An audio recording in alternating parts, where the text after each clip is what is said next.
Ladies and Germans, how are you all doing? This is Con coming to you with some more Company of Heroes 2 1v1 action. Today on Westwall, we have ourselves a gentleman who just featured actually in our last game over here, playing as the blue-trunked OKW. It's Arnolaz. And over here on the eastern side of things, already sending up massive amounts of insults, it's Cashgrab DevM playing the UKF. So why are we looking at Arnolaz, and why are we seeing the game that's got tons of salt already unnecessarily? Well, Arnolaz, like I said, was in our last game, and he dropped on by to check out what was said. And, he mentioned that it wasn't one of his best games. He was saying that, you know, he's had better games. He had actually played a really, really great one. So he wanted me to check this one out. You know, should be a lot of fun nonetheless. So please ignore this nonsense over here. With luck, Cashgrab DevM has been censored by the community already. Anyway, ignoring the salt, Cashgrab opening up with 2 infantry sections and a Vickers machine gun. Arnolaz going for a very basic opening. Volksgrenadiers and Kubelwagen. Before we get too much further into this kind of game of very, very ridiculous insults and comments, we have Special Operations Doctrine, Elite Armor Doctrine, and Feuersturm Doctrine over for our friend Arnolaz. And for his opponent over here, he's bringing on in Vanguard Operations, Advanced Emplacement Regiment, Special Weapons Regiment. And I can see already, I wonder if this guy just hates life, or if he's like that one kid that no one ever hung out with in, like, you know, grade school and then high school and then college. Anyway, so OKW is coming on forward, another couple of Volksgrenadiers. We are going to see a Universal Carrier coming out from Cashgrab, which is exceedingly uncommon. Usually on the UKF, I mean, not entirely sure why he's doing this. In fact, I don't even know how much. Okay, 260. Okay.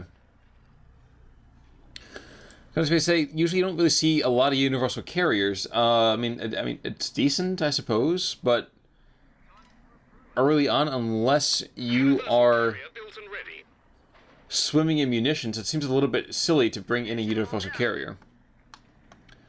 But you know what? There are always possibilities. There's a Wasp upgrade, there's a 50 cal upgrade, so, oh, excuse me, the Vickers, Model M? Model K, excuse me. Nevertheless, kind of an interesting idea there. But 245 on in, it looks like it's going to be a 2-to-1 cap for the Germans against the UKF. And a second universal carrier coming on in. Ironically enough, universal carriers are always called Brennan carriers just because the most common weapon kind of variant seems to be seemingly attached to them. We're seeing right now the Germans are controlling both fuels at the moment, but they may not last as the Brits are going to cut off the northern point. Then again, as they kind of hang out here in the south, we will see the Volksgrenadiers just abusing that infantry section just a little bit more. Universal Carrier, though, coming on in, putting pressure on these Volksgrenadiers. Meanwhile, in the central part of the map, central-ish part of the map, Volksgrenadiers running afoul of this Vickers, and with the addition of this infantry section here, they are not going to be able to hang tough for too long. Neither player teching up just yet, though, which is a little bit uncommon, a little bit weird. We have 4 minutes on in. Usually at this point, we're already going to see a jump over to at least the platoon command post.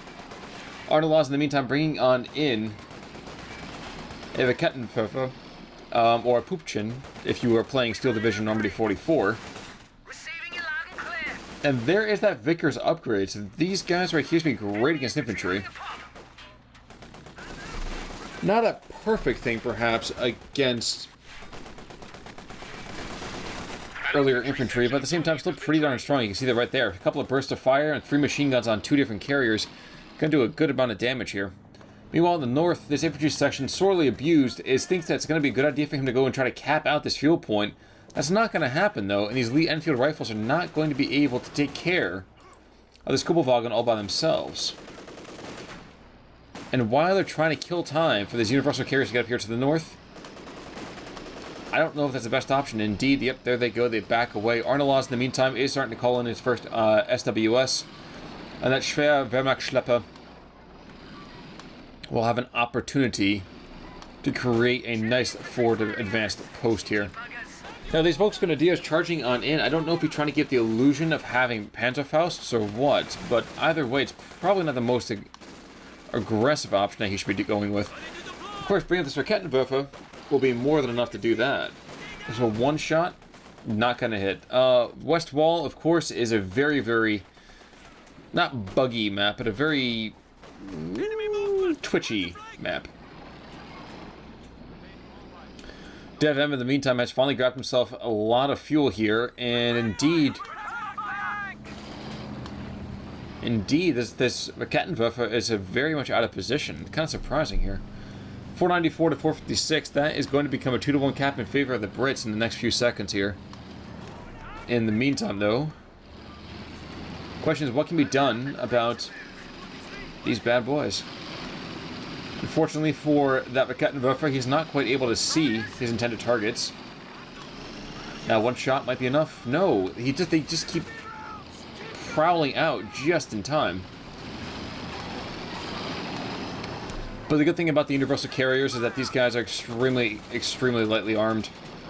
And armored, for that matter. So, one shot right there takes out the Vickers K. One more shot should take out this other one, but maybe at the expense of the Kuppelwagen. Yet there he goes. Volksgrenadiers are backing... Oh, excuse me. Universal carrier backing up. Volksgrenadiers continuing to pour fire into it. And the Raketenwerfer is a little bit out of position there. Meantime, DevM has now hungered down in a couple of garrisons here. This squad up here really just kind of wasting its effectiveness. It should be pushing around the map and trying to at least harass or take something here. And a super advanced battle group headquarters. Trying to take one of our points. We're right next to this garrison. I'm not sure why we're also seeing this Raketenwerfer trying to put rounds into this infantry section. It's not going to go particularly well. Enemy threatening a capture point. And at long last, actually, we'll see that platoon command post going on up. Now, we did also notice that the Brits were able to secure at least a 2-0 cap, at least for a few seconds, so that lead that Arnolaz did have has now suffered incredibly. Indeed, you see right now we are bang on even, and now even going to a very, very minor advantage to the Brits. Command has been set. The static post is now in operation. Point taken. Suppressive fire. In the meantime, okay, so Royal Engineers are now on the map. I don't know if that's because they've seen Schumann's going on down, or that's just a very, very prescient decision. Also wondering if these guys can slide down to the hair and pick up the time on this particular point without giving it away. As of right now, though, that's not happening, and I don't think Arnolaz is able to keep an eye on that. Oh, no, indeed, these Brits are forced off the point just before they can take, or at least decap it. You know, to the south, we have seen that it looks like probably a Panzerfaust has gone out. Well, body there, so that's probably my guess. Got pounded pretty hardcore there. Arnolaz, in the meantime, has got, like I said, he's got a battle group headquarters in, but he's not bringing in any kind of tier 2 material just yet. And indeed, I don't think he really needs to. I mean, AA half-track could be pretty darn good, the flak half. And the ISG is always kind of worthwhile, enough for no other reason to pour fire into something like this garrison right here. Heavy machine gun team ready for battle. But when all is said and done, I kind of feel like he's probably making the best option right now, just getting a machine gun. You know, plop that down anywhere along these dragon teeth along the center part of the map and just continue to put pressure on any attacking infantry sections. But Cashgrab has got himself an armor-piercing sniper, so that guy's carrying it, what, a 55 cal? Yeah. 55 cal, that was easy. 55 cal, boys anti-tank rifle, I believe. And that, excuse me, the Raketenwerfer has managed to basically pay for itself already. And a very, very lovely incendiary grenade tossed on out, and these infantry section has to retreat past all of Arnolaz's troops here.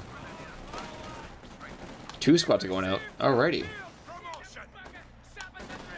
Now, if you are the Germans and these troops are rushing past you, I would just plop down right in the spot right here and just gun them as they go past. But it seems there are different ideas already. point from us. And you can tell by the sound and sight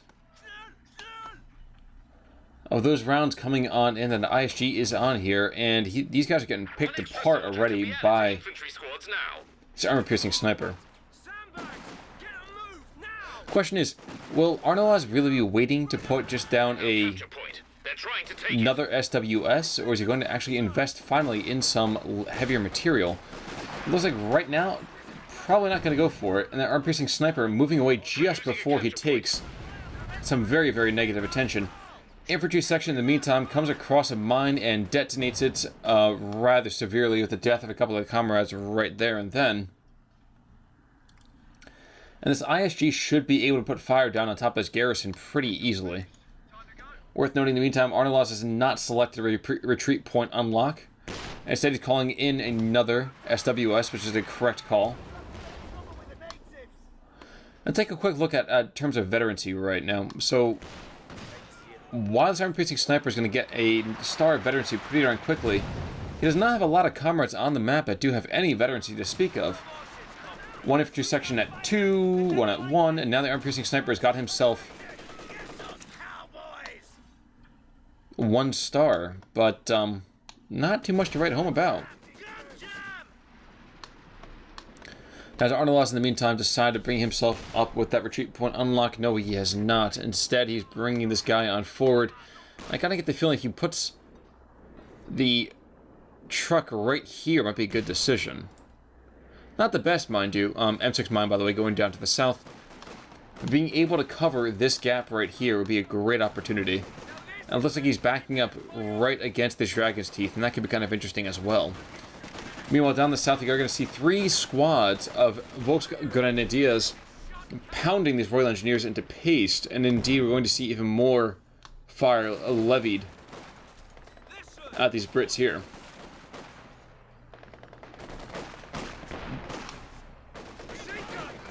Germans basically pushing back on all fronts here, 423 to 426. M6 mine does take out several models in one of those attacking Volksgrenadier sections.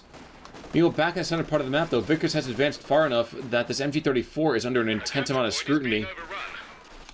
And with that sniper in the backfield, he just continues to cause a lot of problems here. One more round, though, might be able to take out this Vickers. We'll see. Or it might not. He's going to get away. He's going to retreat in just in time, I would say. Ah, that's why. So the ISG is backing away. But alright, in the meantime, let's get back down here to this whole, wow. Having a bit of a problem here. There we go. Check out these firing arc right here. So, yes, he has this blocked off section right here, which is a bit of a problem. But at the same time, that entire road, this entire open area over here, to kind of lock down this fuel point, it seems like a very, very excellent opportunity. To the north, Strom Pioneers are forced away by infantry section as well as that sniper. This guy's been surprisingly effective. He's got himself 10 kills already, and as vehicles come onto the map, he's got that very, very annoying critical shot. That's going to be causing quite an amount of, ooh, never mind, there he goes. There he goes. That was a beautiful, beautiful mine. And that is the problem with not having your minesweepers constantly moving around the field detecting and searching for those hidden little goodies from your opponents. Now 403 to 426, the Brits do hold a 2-to-1 cap advantage that's going to be fading within the next few seconds here. More mines going on down to the south. Looks like a wave, thank you so much, from those Royal Engineers down there. Placing more traps than defusing them, and the cost of that has been borne by that sniper. A capture point is being overrun. Now, I did not call the weapon rack upgrades coming on out here, but at the same time, the Germans might be able to hang tough with a couple of these squads. But all things considered, right now we are going to see the Brits are, I would say, very overwhelmed. If it's a one-on-one fight, it's a little bit more difficult, but the Brits are outnumbered right now. And even bringing another squad of Royal Engineers on the field, I don't think that's really the best option. It is nice to see Cashgrab is spreading the field a little bit, going to probably pick up this strategic point Though I don't know exactly how much it's going to do for him or what it's going to do for him, since we have this lovely little flak emplacement that's going to keep any more predation from happening. Now, unfortunately for the Germans, this for you point right here is the extent of that flak cannon on the back of the half-track here. And in the meantime, we are going to see ourselves another mine going on down. So more presents are being left behind for the Brits. Isn't that lovely? 2nd Royal Engineer Squad did go for a Bren gun, so that's an interesting decision right there. Deciding that the Brits need to have some more firepower on the map is basically what Cashgrab is saying. Now, one thing I can't quite agree with right now is putting trenches down the middle part of the field. Yes, you can hold on to the ground for a little bit of time, but not going to do that much for you. And there's that massive, massive anti-aircraft gun in the back that has just done some great, great work against the charging Royal Engineer Squad. Now, P4 coming on out for arnolaz, and with that, he needs to kind of leverage that into some territory being taken here. Cashgrab himself needs to be upgraded, and it looks like he's finally doing that here. Supply is looking a bit squiffy. Line's been cut. And that notice right there is to tell you that the Brits have lost a connection to their particular little slice of victory down here in the south. Unfortunately for the Germans, it doesn't mean diddly squat. They're still losing tickets at the same kind of rate. One thing that's been surprising to me is that Cashgrab has not teched up at all to AEC, nor has he gone for the Bofors. Now, not going for the Bofors is not surprising to me. I mean, the Bofors is seen as a somewhat substandard emplacement compared to the firepower the AEC can still bring. The enemy have destroyed a forward position. But it's always very strange to me whenever someone doesn't try to tech as a Brit player within each particular tier.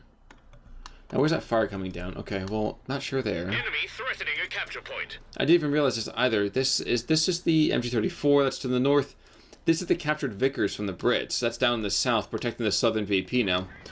And we're going to see these infantry section come under fire from this P4. Reinforcements are ready. A supply carrier and weapons sections are available.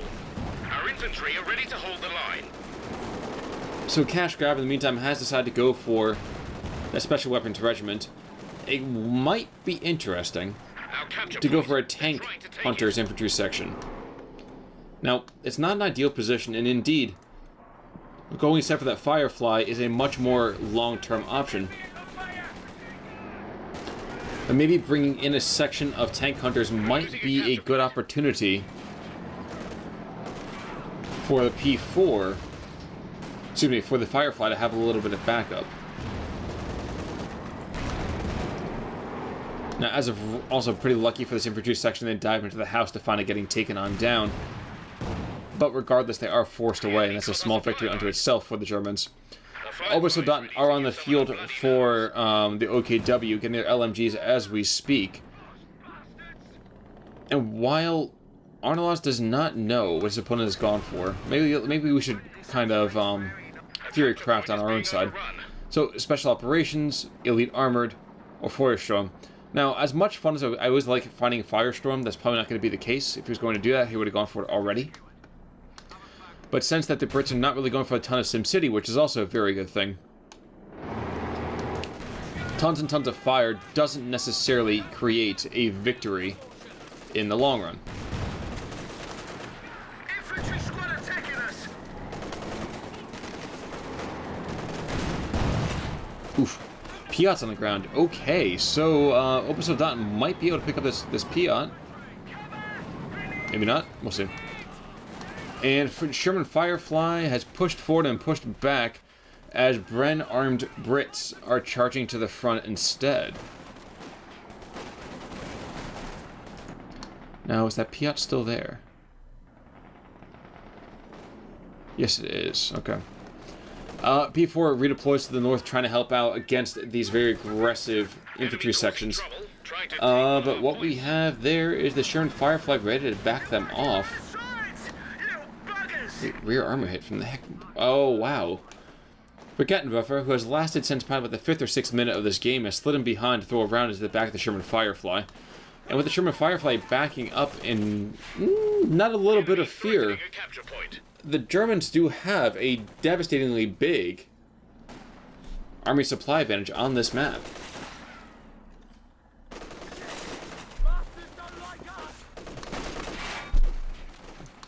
Damned enemies trying to take a point from us. Well, arnolaz, okay, so not gonna go Firestorm, so elite armored And indirect fire is ready to hit the target or special location. operations. I get the feeling that special operations will probably be the better option overall. That was a nice little bulldog grenade. I forget what they called it. 7. Okay, so model was it Lieberlande Geberte Leitung, something like that. I can't think what it's called. But the Obers are getting torn to pieces, and Brens are being dropped. Some of this infantry for the Germans needs to rush over here and pick some of these things up here. The ability is ready. And now this guy's got double Brens on there. That's going to be a really, really brutal squad to fight. And indeed, this Volksgrenadier squad needs to back up now or they're going to all die. A capture point is being overrun. But Arnolaz is focusing instead on his P4, which is understandable, but he's going to lose this squad. 3, 2, 1.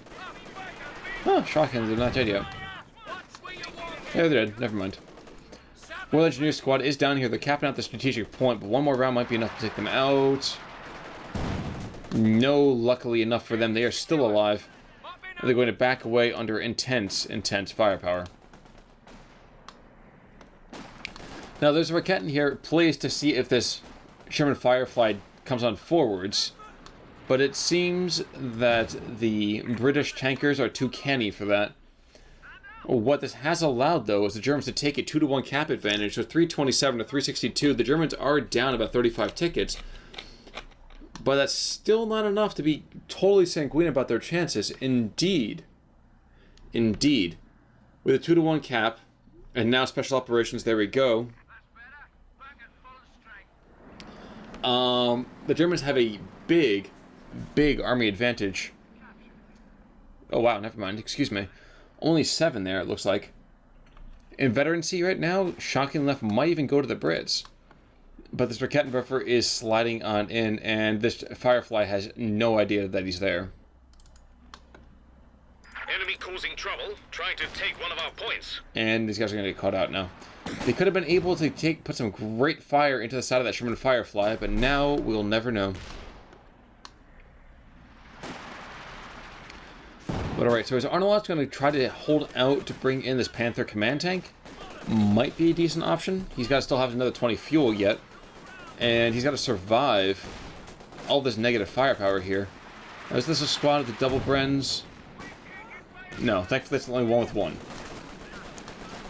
But even then you can see the kind of damage that's being done. Ah, that's why, because we have the dual Bren down here. This section is going to be a infantry killing fiends, really.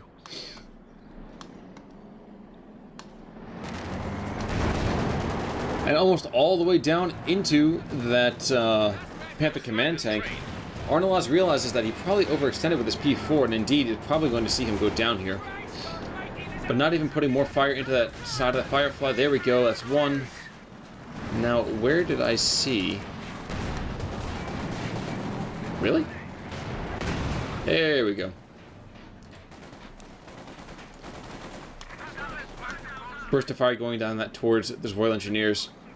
And these guys are missing out on an opportunity to pick up a Piat. And indeed, with that thing blowing up, takes out half of the squad. Cashgrab apparently thinks he's got things well under control. I don't know necessarily why he might think that. It's 300 tickets, even if his opponent was all tapped on everything. For this instant, taking him out 3 tickets at a time would be a very, very long turnaround time.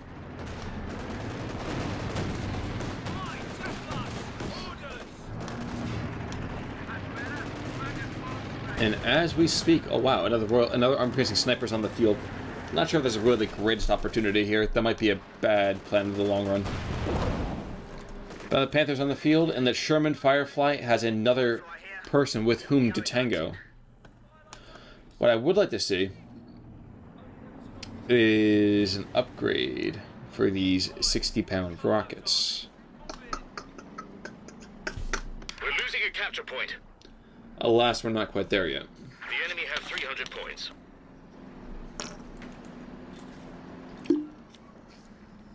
Ah. Excuse me, needed to wet my whistle. Trying to take a point from us. Somebody's shooting at us! I was wondering why Cashgrab is not... Oh, maybe... Is he trying to hold off for something like the Vanguard Operation Crocodile? Line's been cut. Our capture point. I'm not sure that's really the best option if that's what he's doing. I think I would be trying to push for another Firefly or teching into a Comet tank would be a great idea. Something like that, really. Slowed, though, in the meantime. Is that because... No, it's not. Okay, well, someone's buying it. In the meantime, though, Firefly comes on forward to take pot shots to the Panther.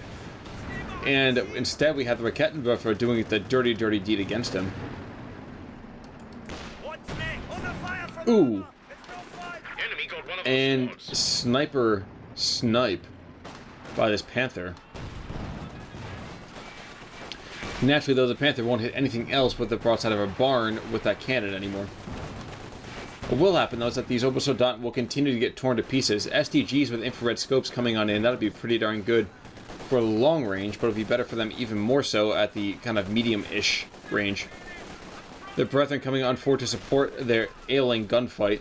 And with their assistance, you will see the Brits falling back. You know, I don't see people use a lot of the Blendquopa frangible smoke grenade.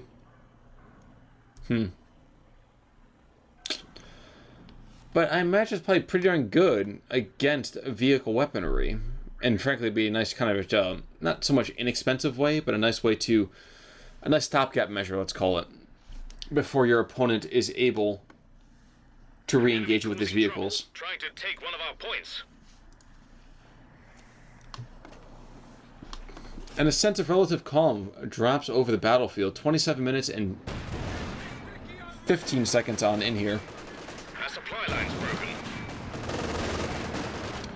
We will see the Panther himself engaging up against his infantry section. The Churchill Crocodile is ready. And there we go. So Churchill Crocodile coming on in. That's kind of a silly idea to me. Now, if I had to go and look at this... Okay, so you brought illumination flares way the heck over here. And said Crocodile is creeping on in. Enemy threatening a capture point. Oh, sorry! That one scratched the pipework! Sturm pilots in the meantime do discover the very, very vicious new playmate out on the field, while the Vickers puts down fire against the Royal Engineers. So, you know, hard all around now, isn't it? But what we aren't going to see, I don't think we're going to see a lot of aggression out of the various combatants. Oh no, never mind. So luring him on in as the Rakettenwerfer and the Panther both push against the Crocodile. And I think okay, I thought for some reason that somehow the Rakettenwerfer was throwing rounds into the backside of the Panther, but I was incorrect on that one. Panther, meantime, though, was hit by 2 Tulip rockets. So maybe he's hit by 4 lips worth of rockets. Panther goes down, and while the Royal Engineers go down, the Crocodile continues to be a problem. Not anymore, though. 3, 2, 1. Really? Really? Interesting. There we go. Battle damage. Infantry group lost! Arnolaz dropping a bunch of his infantry squads, but he is up in tickets. I'm wondering why he hasn't pushed to take back the center position. And we're seeing both players not playing the most talented games at the moment again, but still interesting ones, let's call it. Bundle grenade coming on in. That could do a ton of damage, it could do nothing. In this case, it happens to do a fair amount of damage. So well played there, and now an M6 mine blows apart the Germans' immediate chances at shifting on forwards. The new engineer section is waiting for orders. Send orders! And just as I'm talking about it, the Obersoldaten are going to go and use that Blendkörper frangible smoke grenade. You can see right there that they had the cover bonus, but at the same time the MG was not quite able to bring them under fire. Also worth noting that while the Obersoldaten are decent troops, if you're going to go and try to get nice and close, not really the best option to send it to 4 different sections of opposing infantry. Arnolaz in the meantime replacing its Volksgun DS. And is he waiting for another Panther command tank? I wouldn't think that's the best option, but again, as always, it's their game, not mine.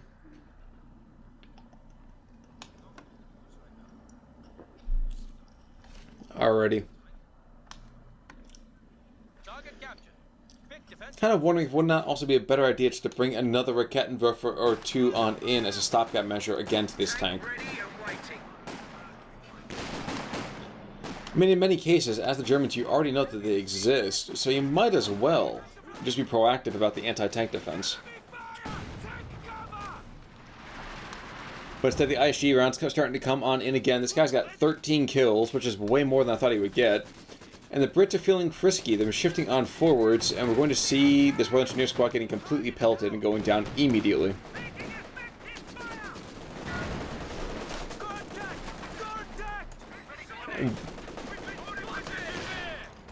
Machine guns have been traded out, so you see the MG34 dueling with the German Vickers on the bottom. But all in all, we're just kind of seeing a very static moment or two of play. Now, this is always an interesting thing. So, the resupply half-track is pretty much the German half-track with weapons on top of it, which is always kind of fun.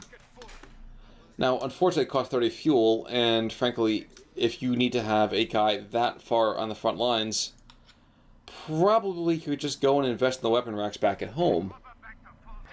But 32-16, and the Germans are not out of bag of tricks yet, but neither are they out of the woods. Volksgrenadiers in the north taking a ton of fire, Bren guns going from one side, normal, very, very vetted up troops coming from the other. And here comes another Panther command tank with a fairly supreme Raketenwerfer. That Firefly should really be careful. Now, I am wondering why this particular guy right here has not gotten himself a Bren gun. He's got more than enough munitions to support it. It seems kind of a waste to me.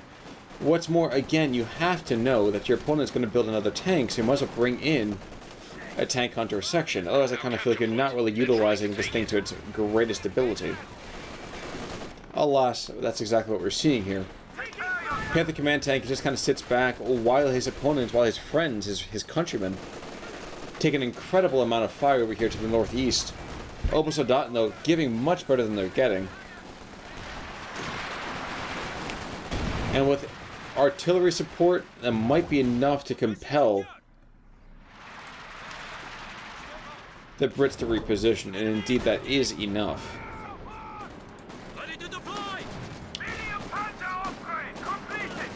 Alrighty, and there is that MG on top of the Panther, and with that, we are also going to see the Sherman Firefly getting on in to engage him.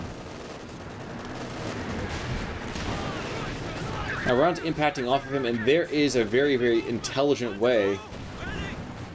Raketenwerfer was sitting there indefinitely. Again, it feels very Rommel-esque about that entire ambush. Lure your opponent's men into your own. Use anti-tanks to kind of mask and create a fallback position for your own tanks. And when you have him, then sweep your own tanks around his flank. Hopefully we might see that happen in just a second here. We don't know.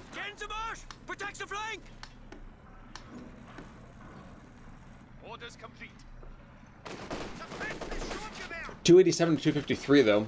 286, excuse me. 2-to-1 cap in favor of the Brits. But 40% of the British army is fleeing back to base as we speak. And indeed, I kind of feel like this right here should have been a German position a long time ago. And while not this one, there definitely are opportunities to be seen.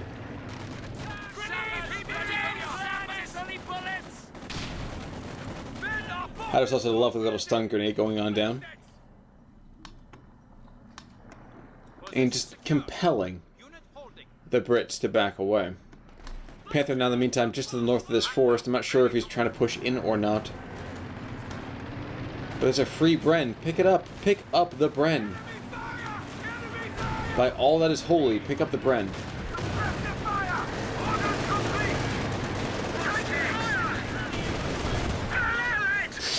That was a very, very quick kill on top of that bad boy. And Cashgrab, for some reason, is not investing into any more of a... Wait, what the heck? So for some strange reason, Cashgrab decides to back it off right then. So 35 minutes and 42 seconds. A very abrupt ending to the game. Congratulations, Arnolaz. That may not have been the most polite opponent, but it definitely was a better game than before. If I could suggest, though, investing maybe a little bit more manpower into more AT early on. Just a thought. Regardless, you got the W. Congratulations to you, and thank you so much for letting me cast this game. I know you reached out to me on the channel so I could do that. That same goes for everybody else out there. If you have a game you want me to check out, either hit me up in the comments with a link to that game, or email me the game replay at conulrichgaming@gmail.com. That's going to be it for me today, folks. You all have a great day. Take it easy.